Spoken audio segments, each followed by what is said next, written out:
Welcome to wizard.com. This is Ashwini, Maths tutor.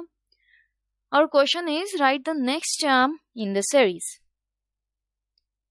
B F E I H L K. We have to find the next term.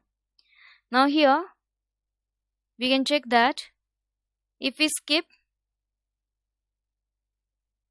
let us check first alternate letters.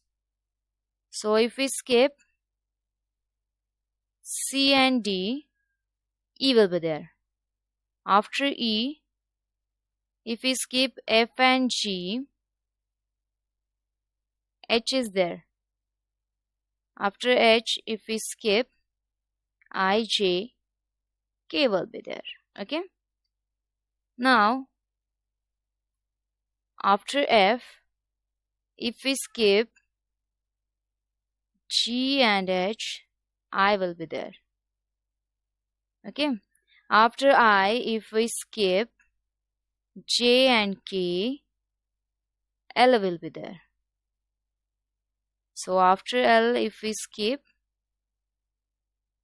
M and N, O will be there.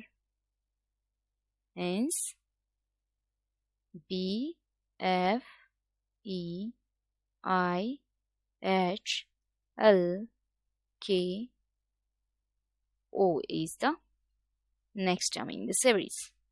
So our correct option is option D.